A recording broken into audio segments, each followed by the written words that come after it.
तारीख होती 11 मार्च 1689 आणि तिथी होती फाल्गुन वैद्य अमावस्या. महाराष्ट्राच्या इतिहासातील दुर्दैवी दिवसांपैकी एक दिवस. स्वतःला आलमगीर म्हणवणाऱ्या क्रूरकर्मा औरंगजेबाने शक्य होईल तेवढे अमानवीय अत्याचार करून धर्मवीर छत्रपती संभाजी महाराजांना मारले. इतके अमानुष अत्याचार औरंगजेबाने केले होते की शरीरावर बोट लावायलाही जागा नव्हती. पण इतके अत्याचार होऊन सुद्धा संभाजी महाराज आपल्या हिंदू धर्माभिमानापासून परावृत्त झाले नाही.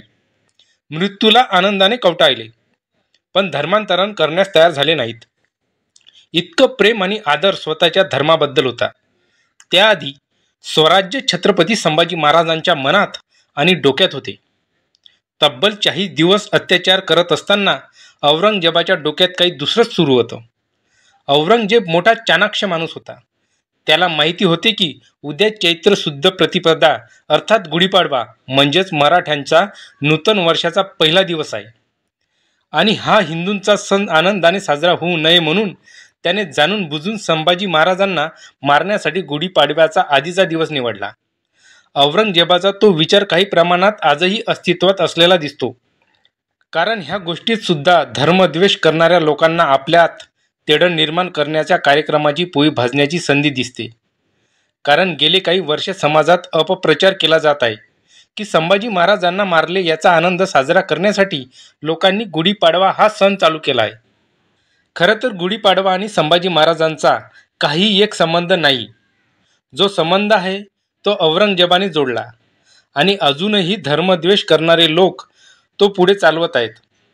जर हा सण संभाजी महाराजांच्या बलिदानामुळे चालू झाला असता तर हिंदू धर्माच्या सणाची जी पोथी आहे, जी की बरीच पुरातन आहे, त्यात कशाला ब्रह्मध्वज पूजन या नावाने गुढीपाडव्याचा उल्लेख केला असता.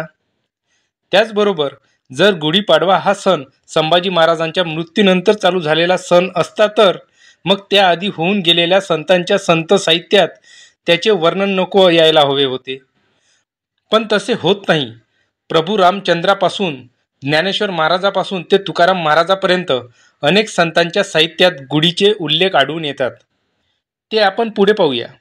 त्याआधी गुढीपाडव्यासंबंधी इतिहास थोडा पाहू. सातवाहन राजा ह्याने शकांचा पराभव करून सातवाहन कुळाचे राज्य चालू केले. त्या दिवसापासून त्याने शालिवाहन नावाने शक चालू केला, अर्थात नवीन वर्ष गणना सुरू केली. अशा प्रकारचे अनेक शक पूर्वीच्या राजांनी चालू केल्याचे उल्लेख आपल्याला इतिहासात सापडतात. काही अजूनही प्रचलित आहेत. एक म्हणजे शालिवाहनांचा शक, दुसरा विक्रम शक संवत जो की उत्तरेत प्रसिद्ध आहे. त्यानंतर छत्रपती शिवाजी महाराजांनी राज्याभिषेक झाल्यावर शिवशक चालू केला, तर त्या शालिवाहन शकाचा सुरुवातीचा दिवस म्हणून गुढीपाडवा साजरा केला जातो. एकंदर सांगायचं झालं तर संभाजी महाराजांच्या बलिदान दिवसाचा आणि गुढीपाडव्याचा संबंध हा एक निर्माण केलेला भ्रम आहे. गुढीपाडवा आणि संभाजी महाराज यांचा मृत्यू हा योगायोग औरंगजेबाने घडून आणला होता. हा व्हिडिओ